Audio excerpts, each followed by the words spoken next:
Tak pernah gagal rencanamu Yesus. Tak pernah gagal rencanamu.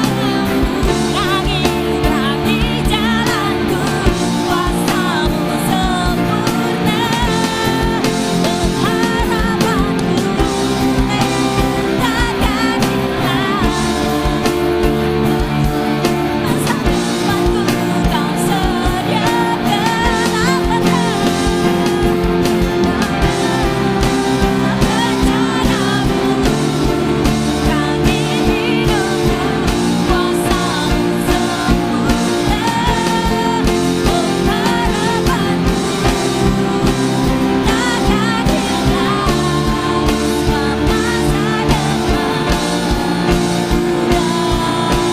Masa depan harapanku. Mari kita beri harapan kita hanya pada Tuhan. Karena di dalam Tuhan ada rencana yang indah bagi kita, Yesus. Ku percaya, ku percaya.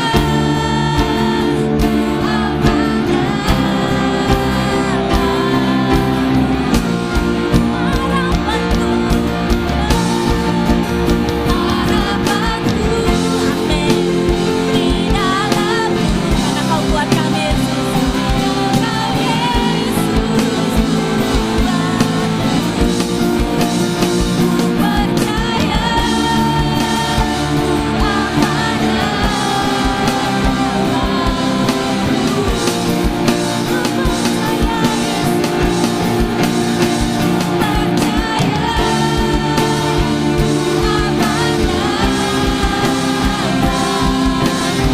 akan dengan penuh iman katakan ku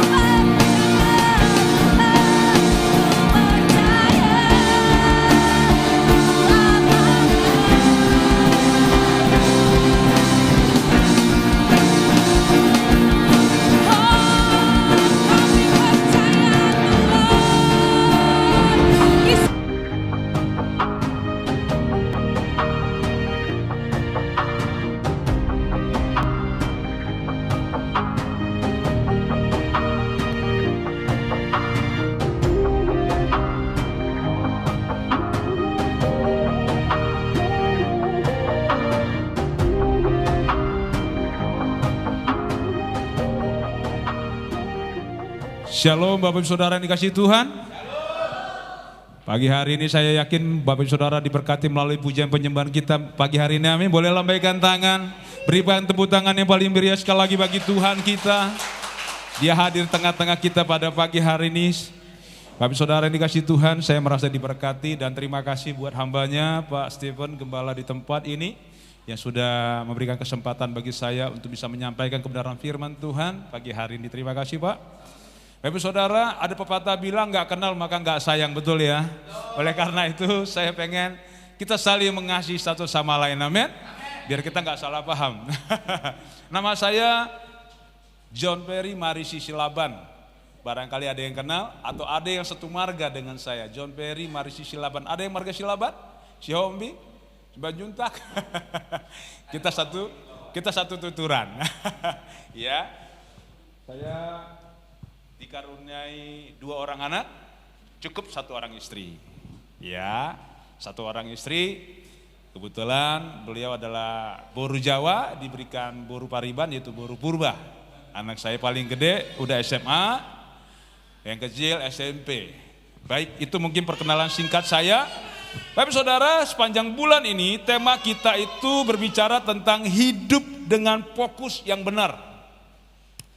Sepanjang bulan ini kita akan terus gaungkan bahwa hidup dengan fokus yang benar itu penting. Kenapa? Karena hari-hari ini ya, apalagi dengan ada banyaknya seliburan di media sosial dimanapun ya, membuat hati orang itu mulai gundah gulana, betul? Ada yang bilang, waduh 2023 udah mulai ngeri nih, gawat, krisis, betul? Ya, saya mau katakan kita harus fokus, amin.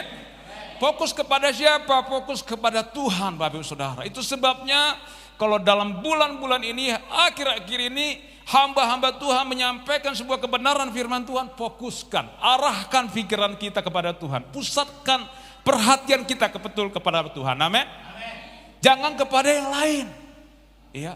Bumi boleh goncang-gancing, tapi kita di dalam Tuhan tetap teguh. Amin. Ya, itu yang penting Bapak Saudara. Itu sebabnya firman Tuhan ataupun tema kita pada pagi hari ini berbicara tentang jangan hanya bersaksi, mulailah bekerja. Bapak Saudara yang dikasihi Tuhan, 400 tahun yang lampau seorang sastrawan besar dari Inggris bernama William Shakespeare dalam naskah drama komedi yang ia tulis, ia memberi judul As You Like It atau seperti yang kamu suka. Berkata bahwa dunia ini adalah suatu panggung sandiwara dan semua orang adalah sekedar para pemain dalam sandiwara tersebut. All the world is a stage. And all the men and women merely player. Ya, bahkan Almat Albar juga nyanyi ya. Dunia ini panggung sandiwara. Ya, ada orang yang berpura-pura atau menjadi Kristen seolah-olah. Tentu apabila yang dimaksudkan oleh Shakespeare dengan hidup bersandiwara tersebut adalah hidup berpura-pura, maka jelas Bapak Ibu Saudara, tidak semua orang hidup seperti itu. Amin. Atau hidup secara seolah-olah seorang Kristen. Sebab tidak sedikit juga orang yang hidup dengan tulus, yaitu dengan apa adanya Bapak Ibu. Sehingga apa yang nampak dari luar tentang yang bersangkutan, itulah keadaan dirinya yang sebenarnya. Kalau ia nampak seperti orang yang saleh, ia adalah memang karena hidup di dalam ketaatan kepada firman Tuhan Bapak Ibu. Kalau ia nampak seperti orang yang rendah hati, hal itu adalah karena ia memang yang bersangkutan bukanlah orang yang congkak. Ya, memang ada yang saleh, ada yang memang betul-betul orang yang rendah hati. Tidak semuanya bersandiwara, amin. Coba toleh kiri kanan. Nona, Bu, kamu bersandiwara enggak hari ini? Coba tanya. Ya, jangan ada sandiwara di antara kita, jangan drama di antara kita, amin. Apalagi anak-anak muda sekarang sukanya Korea nih. Haleluya. Di sini nggak ada, saya cerita di tempat saya ya. Ya, tapi juga saudara, patut diakui bahwa tidak sedikit orang juga memang hidupnya itu bersandiwara. Yaitu seperti yang dikatakan oleh Shakespeare tadi. Dan bukan itu saja, sedemikian orang itu menghayati sandiwara yang ia perankan, sampai-sampai ia nggak sadar bahwa itu sedang main sandiwara Bapak Ibu. Iya, nggak sadar kalau itu, wah ternyata aku lagi main sandiwara nih. Ya, di depan umum ia berlagak seperti seorang pengusaha yang jujur, padahal dia suka korup, suka menindas para pengerja-pengerjanya. Di depan umum dia berlagak seperti seorang politisi yang baik, yang benar, padahal dia suka yang melenceng kemana-mana. Itu yang namanya Kristen yang seolah-olah Bapak Ibu Saudara. Jadi pagi hari ini saya yakin hal ini juga sama seperti kisah seorang pekerja yang ingin mencari pekerjaan. Ia coba melamar pekerjaan di sebuah kebun binatang Bapak Ibu Saudara. Ketika dia mau cari pekerjaan di kebun binatang, dia ketemu dengan direkturnya. Wah sayang banget, di sini lagi nggak ada lowongan bro. Tapi ada satu sih, itu pun kalau kamu mau. Apa itu? Kata yang melamar pekerjaan ini. Kebetulan kemarin orang hutan yang ada di kebun binatang kami kemarin meninggal dunia. Kira-kira kamu mau nggak gantikan dia dengan menggunakan topeng? Tanpa pikir panjang, dia mau saudara. Karena dia memang butuh, ya. Dan dia mau dan menggunakan topeng saudara. Namanya orang hutan tingkah lakunya nggak kayak manusia, betul? Ya, tentunya dia bergelantungan sana sini. Sehingga pengunjung ketika lihat, ih aktif banget ya orang hutannya ya. Bagus ya. Walaupun tidak kelihatan bahwa sebenarnya itu sedang berpura-pura. Ya. Saking asiknya bergelantungan sana sini, akhirnya dia terlempar saudara ke kandang sebelah. Dan kebetulan di kandang sebelah itu adalah kandang singa. Dia jatuh ke sana, langsung singa itu menghampirinya. Dia langsung kaget, dia langsung teriak, tolong. Singa itu langsung cepat-cepat bekap mulutnya dan berbisik. Kamu diam, jangan berisik. Kalau enggak nanti pekerjaan kita hilang. Ternyata singa tersebut pun adalah manusia juga yang sedang berpura-pura. Ya, saudara, itulah kalau kepura-puraan selalu kadang-kadang enggak sadar bahwa ternyata kita sedang berpura-pura. Ya, hati-hati. Kadang-kadang sandiwara kita itu kebablasan. Ya, nggak sadar bahwa itu sebenarnya Tuhan tidak berkenan atas semuanya itu, Bapak Ibu Saudara. Nah, memang Bapak Saudara yang dikasih Tuhan dalam batas-batas tertentu, seperti kata William tadi, bahwa bagi sebagian orang dunia ini adalah panggung sandiwara. Mereka hidup dalam kepura-puraan. Mereka hidup sebagai orang Kristen yang seolah-olah, ya, seolah-olah hidup sebagai pengikut Kristus, padahal bukan. Saya yakin di sini nggak ada, amin. Coba colek kiri kanannya, kamu Kristen seolah-olah atau bukan? Ya, seolah-olah hidup berfokus pada mengarahkan perhatiannya kepada Allah yang sejati. Namun sesungguhnya pada ilah-ilah palsu. Sebagaimana yang telah kita pelajari ya dalam firman Tuhan tersebut, orang yang hidup seperti itu tidak akan pernah mengalami kebahagiaan sejati, saudara. Gak pernah, karena semuanya serba pura-pura. Pura-pura bahagia dan sebagainya. Nah, masalahnya ialah hidup berpura-pura namun tidak menyadari akan kepura-puranya tadi. Keadaan seperti itulah Bapak Ibu Saudara yang dialami oleh seorang perempuan yang berjumpa dengan Yesus di pinggir sumur Yakub. Ya, sepanjang bulan ini kita belajar tentang firman Tuhan yang sama tapi dengan makna yang berbeda, ya. Di mana ketika Yesus bertemu dengan perempuan ini di desa Sikar Samaria, dituliskan di dalam Yohanes 4 ayat 13 sampai 18, di mana Yesus mengungkapkan kehidupan yang sesungguhnya dari perempuan ini, bahwa selama ini ternyata dia sedang berpura-pura, saudara, dalam hidupnya. Dia pura-pura bahagia. Ya. Sesungguhnya ia merasa haus akan kebahagiaan.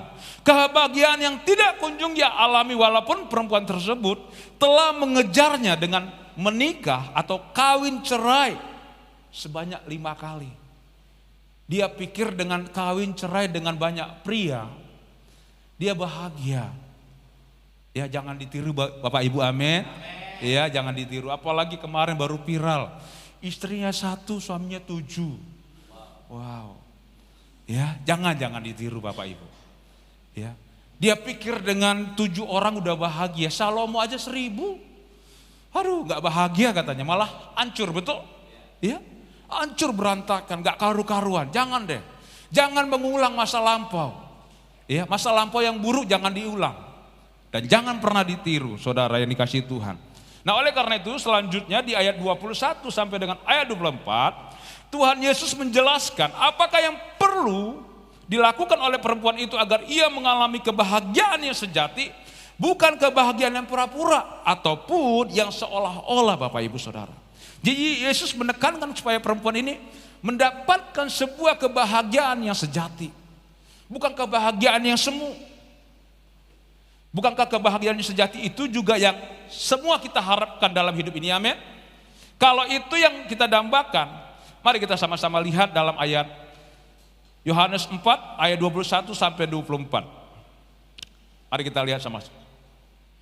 Ayat 21, saya mengajak para pria untuk membacanya bersama-sama, nanti ayat 22 wanita, selanjutnya demikian sampai dengan ayat 24. Mari mulai dari pria, Yohanes 4 ayat 21 sampai dengan 24. 1, 2, 3. Kata Yesus kepadanya, percayalah kepadaku. Mana yang prianya? Halo, yang prianya ada di sini kok Alkitabnya ya. Yang pria saya mengajak, ayat 21. 1, 2, 3. Kata Yesus kepadanya, percayalah kepadaku hai perempuan, saatnya akan tiba bahwa kamu akan menyembah Bapa bukan di gunung ini dan bukan juga di Yerusalem. 22 wanita. 1.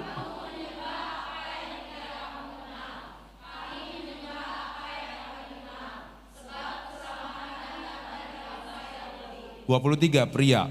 Tetapi saatnya akan datang dan sudah tiba sekarang bahwa penyembah-penyembah benar akan menyembah Bapa dalam roh dan kebenaran.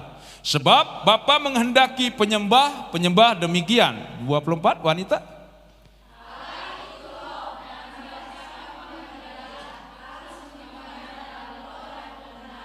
Amin. Mari kita berdoa sejenak. Tuhan Yesus, Ini setiap kami hadir di tempat ini untuk mendengarkan kebenaran firman-Mu, berikan kami telinga sebagai seorang murid, dan mampukan kami untuk melakukannya dalam hidup kami sehari-hari. Tuhan, biarlah melalui kebenaran firman-Mu ini membukakan setiap tabir-tabir yang selama ini tertutup Tuhan. Disingkapkan dalam nama Yesus Kristus, sehingga kami mengerti, paham, dan mampu melakukannya dalam hidup kami sehari-hari. Dalam nama Tuhan Yesus Kristus, haleluya, amin. Bapak Saudara, dalam teks pembacaan kita tadi, ya, Yesus mengutarakan 5 kebenaran yang sangat penting kepada perempuan Samaria tadi. Di mana 5 kebenaran yang mengubah fokus kehidupan dari perempuan tersebut dan menghapus rasa dahaga dan kebahagiaan dalam dirinya. 5 kebenaran yang akan kita pelajari juga di sepanjang bulan ini Bapak Ibu Saudara. Dan juga 5 kebenaran yang akan menolong Bapak Ibu Saudara untuk dapat menghadapi keadaan sukar tanpa berputus asa. Ya. Jadi 3 dari 5 kebenaran itu telah kita pelajari dalam 3 minggu yang lewat secara berturut-turut. Di mana ketiga kebenaran itu adalah, ya, kita lihat sama-sama, Allah menghendaki penyembah-penyembah yang benar. Itulah pengikut Kristus yang sejati. Dan bukan Kristen yang seolah-olah. Dan minggu yang kedua, penyembah yang benar adalah para penyembah dan penyembah Allah yang sejati. Kita perlu memahami Bapak Ibu, bahwa apa yang kita sembah dan cintai akan menentukan keadaan hati kita. Dan yang ketiga, penyembah yang benar akan menyembah Allah di dalam roh. Dalam kaitan itu, ya, kita akan belajar sama-sama menyembah di dalam roh. Karena Allah kita itu roh, amin. Dan yang minggu ini kita melihat kebenaran keempat, yaitu bahwasannya penyembah yang benar akan menyembah Allah di dalam kebenaran. Dan hal ini dikemukakan oleh Tuhan Yesus dan dicatat di dalam ayat 24 yang telah kita baca tadi. Bahwa Allah itu roh dan barang siapa menyembah Dia Bapak Ibu harus menyembahnya di dalam roh dan kebenaran. Ini yang harus kita lakukan. Itu sebabnya Bapak Saudara yang dikasihi Tuhan, apabila makna penyembahan Allah di dalam roh, kalau kita sudah pelajari bersama-sama dalam minggu yang lalu, sekarang apakah makna dari menyembah Allah di dalam kebenaran itu? Dengan mengacu kepada ayat dalam Alkitab tadi yang kita baca, yaitu firman Tuhan yang disampaikan oleh Tuhan Yesus melalui para rasul-rasulnya. Maka tidak ada 3 jawaban yang dapat kita berikan terhadap pertanyaan tersebut. Dan ketiga jawaban itu adalah, yang pertama Bapak Saudara, menyembah Allah di dalam kebenaran artinya adalah ibadah haruslah bersumber dari hati yang benar di hadapan Tuhan. Yang pertama Bapak Saudara, saya ulang, menyembah Allah di dalam kebenaran artinya adalah, yang pertama, ibadah haruslah bersumber dari hati yang benar di hadapan Tuhan. Ketika kita datang beribadah kepada Tuhan, kita harus punya hati yang benar di hadapan Tuhan. Kita datang ke tempat ini motivasinya apa? Oh, saya datang ke tempat ini saya mau cari jodoh Pak. Enggak salah ya. Saya mau datang ke tempat ini Pak karena di rumah enggak ada kegiatan Pak.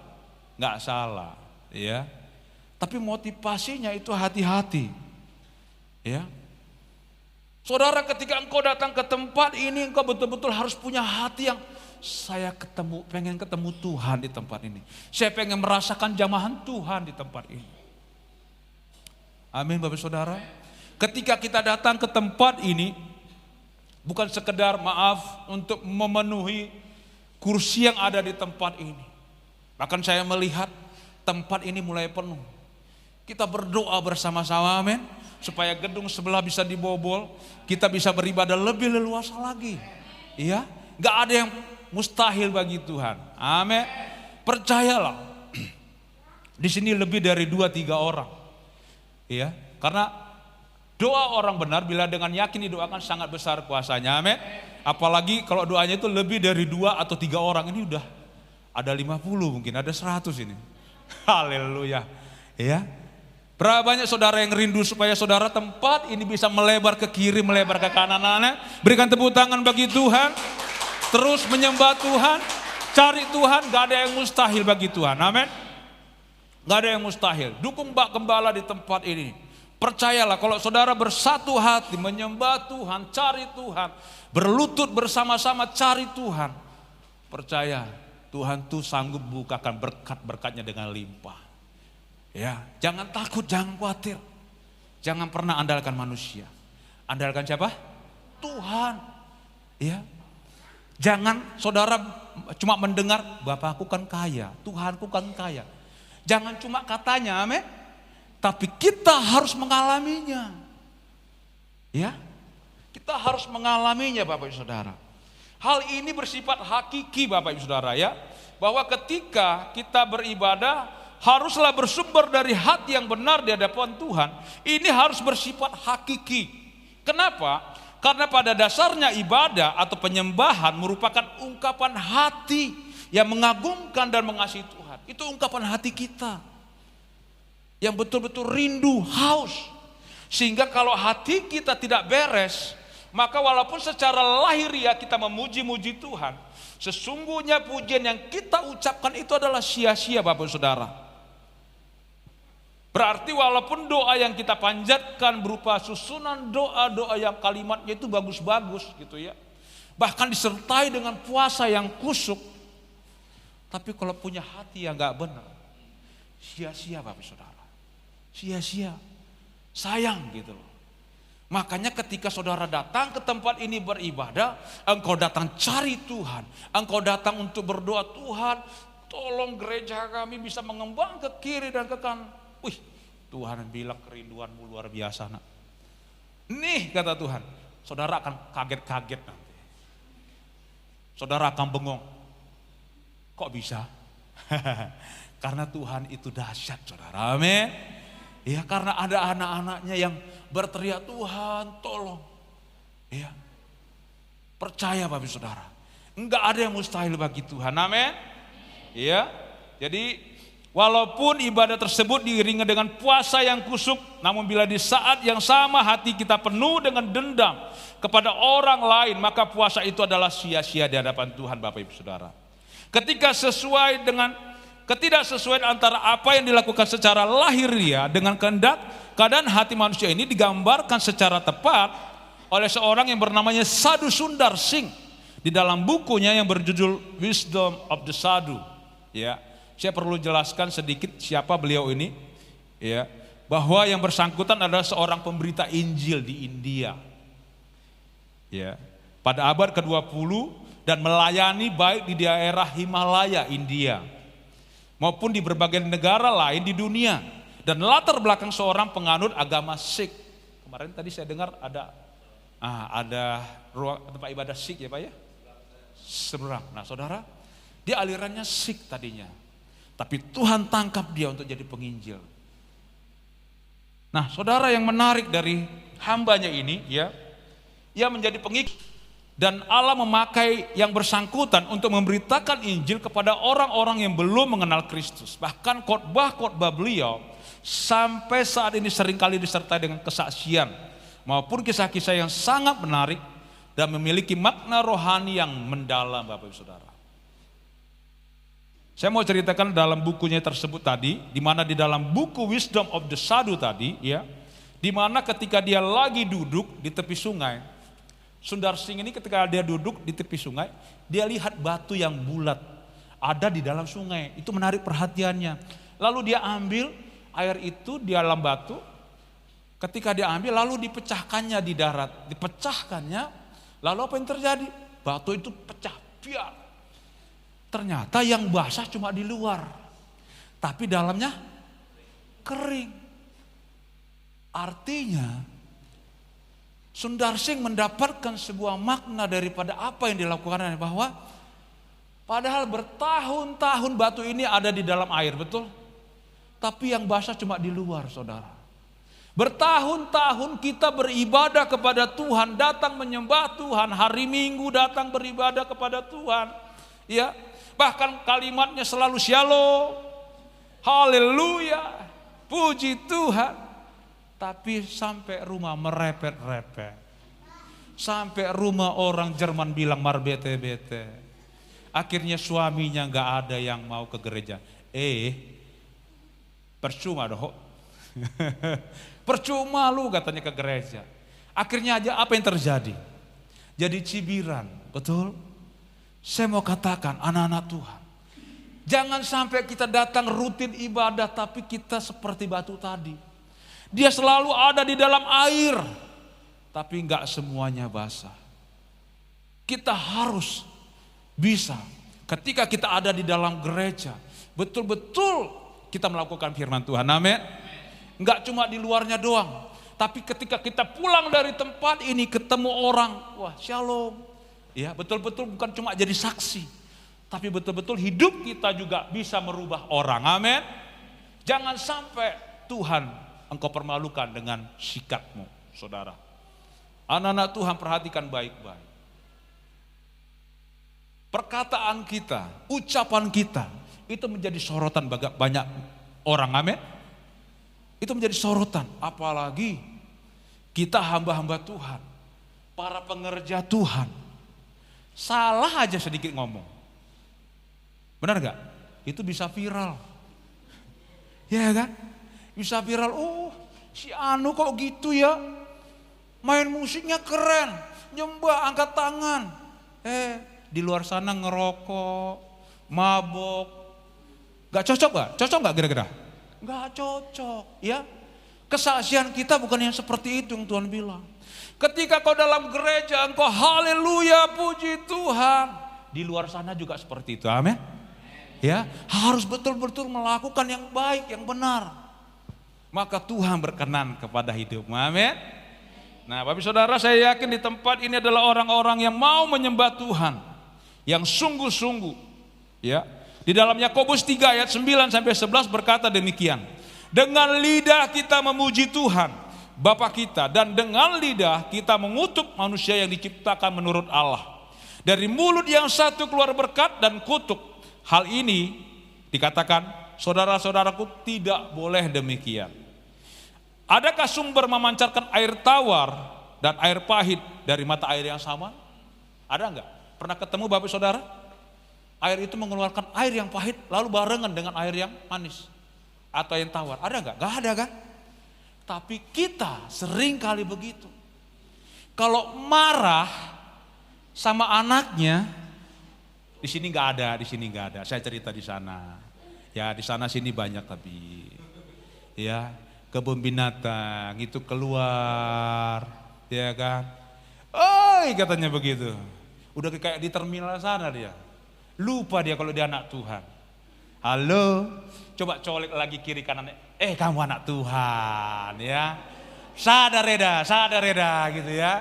Kalau dia udah mulai lebih gitu kan, mau marah dia udah mukanya merah. Eda anak Tuhan toh. Eda anak Tuhan. Harus jadi berkat.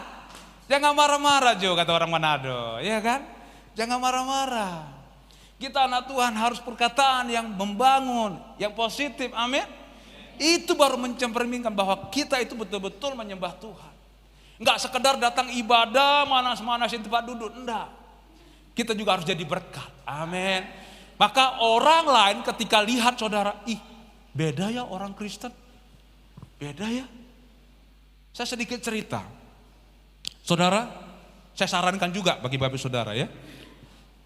Ketika istri saya sakit, opname di rumah sakit, lalu datanglah jemaat, pengurus, datang ke rumah sakit ya. Nah, tentunya ada pasien yang lain, betul?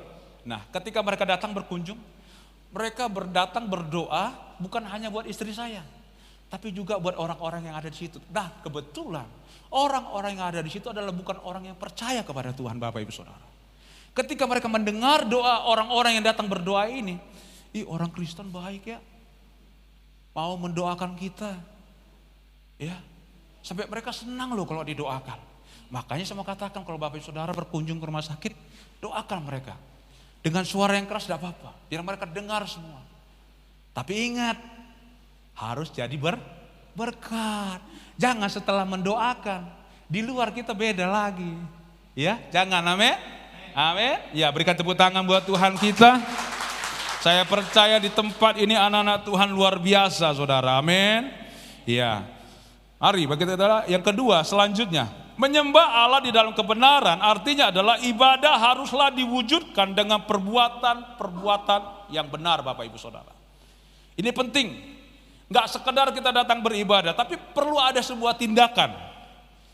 Dan tentang hal ini kita perlu memahami bahwa kebenaran dalam Yohanes 4 ayat 23 maupun 24 tadi yang kita baca, bahwa bahasa yang digunakan untuk menulis kitab perjanjian baru ada aletheia, ya.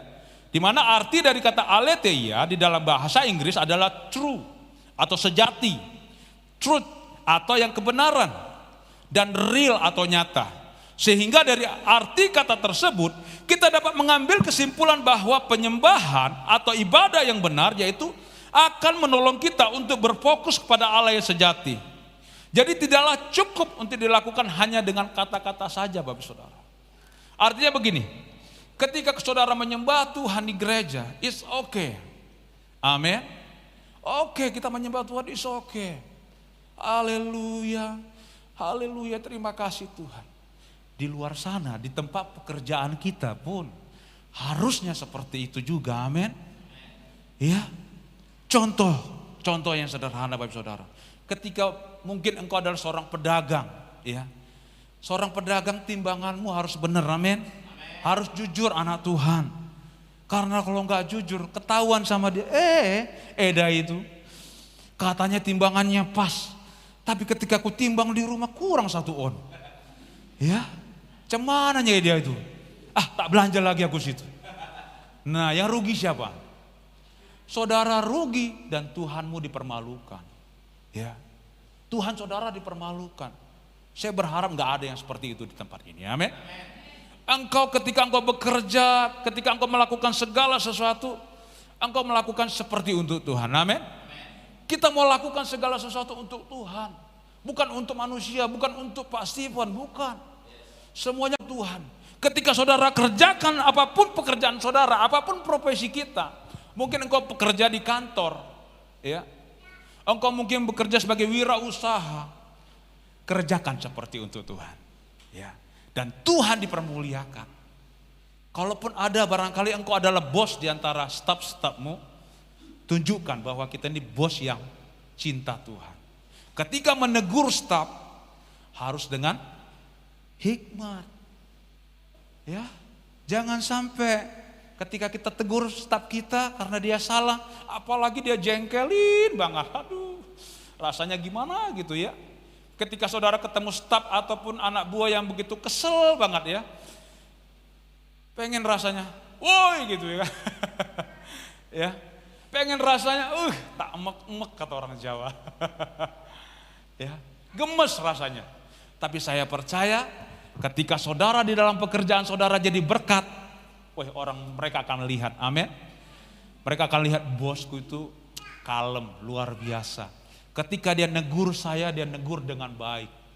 Contoh yang sederhana, barangkali petugas kebersihan datang barangkali saudara jadi bos katakan sebuah perusahaan. Lalu saudara melihat, kok masih ada sarang laba-laba ya? Mungkin tidak terlihat sama dia, amin.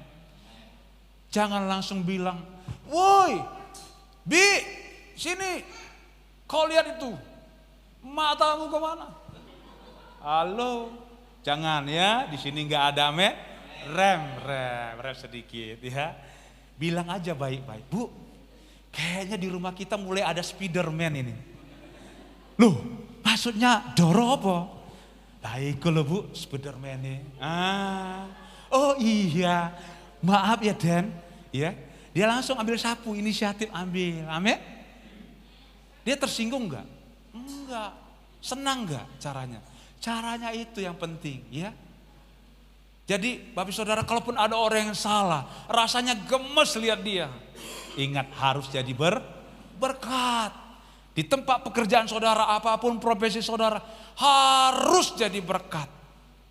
Sama halnya Bapak Saudara, ketika saudara ya di dalam pekerjaan itu, mungkin saudara memang betul-betul mungkin lagi Pak saya lagi bad mood. Gak ada kata bad mood di sini, amin. Anak Tuhan harus selalu bilang apa tadi? Tadi WL bilang gimana kabarnya? Bener apa enggak? Padahal dompet lagi tipis bilang luar biasa. Datang ke sini aja belum sarapan barangkali kan. Halo, ya kan?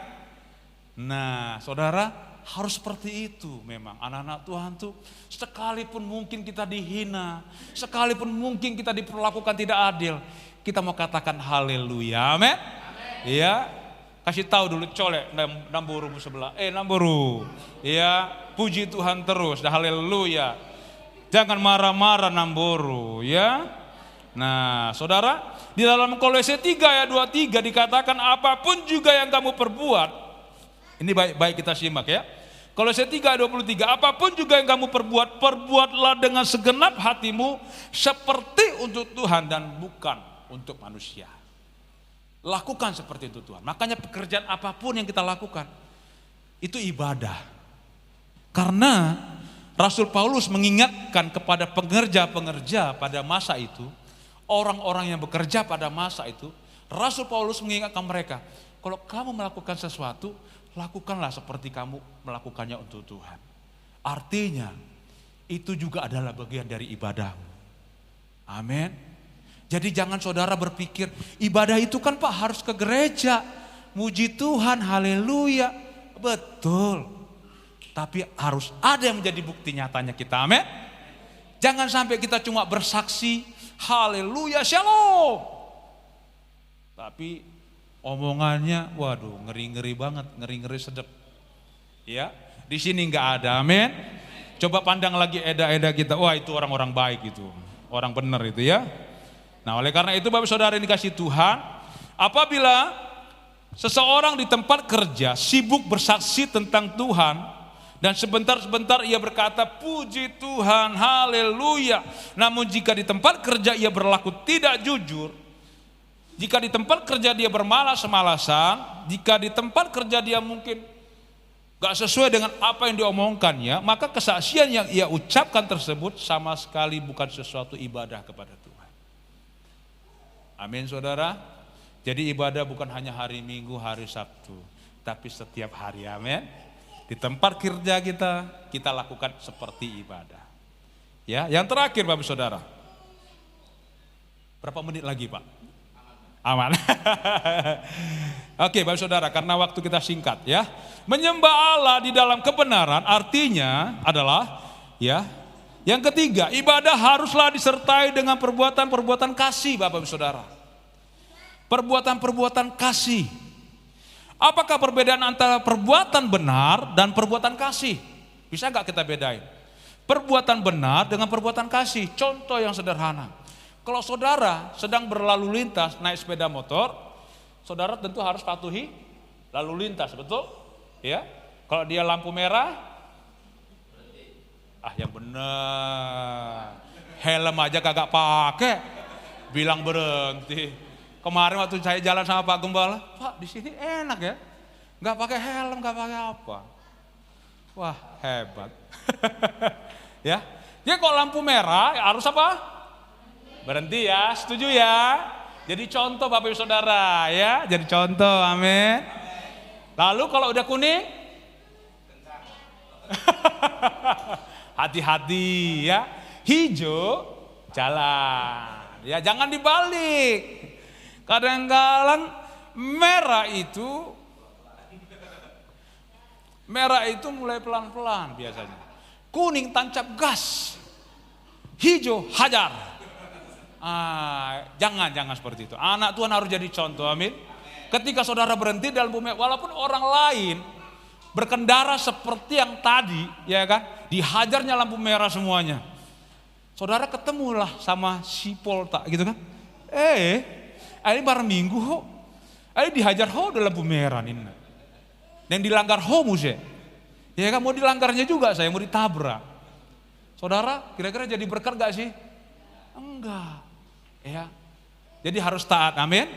Jadi artinya begini Bapak Saudara, ketika saudara melakukan ibadah saudara itu disertai dengan perbuatan-perbuatan kasih, contohnya demikian. Ketika saudara mungkin sedang berlalu lintas, ya, tentu di samping saudara memperhatikan rambu-rambu lalu lintas, barangkali di pinggir jalan ada orang yang mobilnya mogok, lalu saudara berhenti untuk membantu dia, untuk supaya mobilnya bisa benar kembali atau bannya bocor. Ya. Itu yang namanya kasih Bapak Ibu Saudara. Engkau meluangkan waktumu sejenak untuk bisa menolong sesama. Itu yang namanya perbuatan kasih. Ya. Jadi oleh karena itu Bapak Saudara, ketika saudara lakukan seperti itu terus dan menjadi gaya hidupmu, Tuhan akan disenangkan. Tuhan akan dimuliakan saudara. Ya. Saya pernah suatu ketika saya pelayanan di Kuningan, saya pulang dari Bandung ke Kuningan, itu naik bus. Ketika naik bus saya berhentikan busnya, nggak ada satupun yang berhenti saudara. Tak ada yang berhenti. Padahal tempatnya sepi, cuma saya sendiri di situ. Dan ketika semua bus gak ada yang berhenti, lalu ada seorang ibu bawa karung, pemulung, ya, ibu tua. Dia duduk dekat saya, kebetulan itu ada tong sampah. Saya perhatikan ibu ini, setiap kali bus lewat saya begini kan gak berhenti saudara. Tahu apa yang terjadi? Tuhan kayak gerakkan hati saya untuk beli makanan buat ibu ini. Saudara, saya kebetulan ada warung makan di sebelah, saya belikan makanan, saya belikan minuman buat ibu ini. Saudara, ketika saya kasih makan dan minum ibu ini, tahu apa yang terjadi? Itu bus bisa berhenti loh. Makanya saudara, ayo jangan berhenti berbuat kasih, amin. Tolong sesama kita.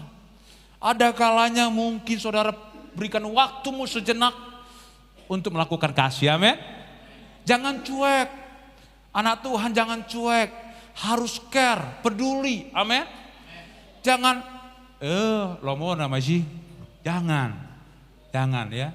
Kita harus peduli, harus care, harus punya kasih supaya apa? Tuhan dilihat di sana.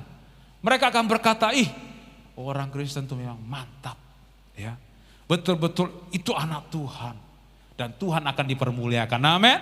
Ya. Oleh karena itu Bapak Saudara yang dikasihi Tuhan, pada siang hari ini, ayo lakukan ketiga hal ini. Saya yakin dan percaya itu akan mengubah hidup kita. Bukan hanya menyembah di gereja, bukan hanya mengangkat tangan di gereja. Tapi di luar sana kita harus praktekkan, amin. Kita perlu praktek. Karena apa? Tugas kita, tempat ini harus selalu penuh, amin. Bahkan 2 gedung, 3 gedung, 4 gedung. Tugas siapa kalau bukan tugas kita, amin. Ketika saudara lakukan itu, saya yakin dan percaya jumlah orang percaya itu akan ditambahkan terus sama Tuhan.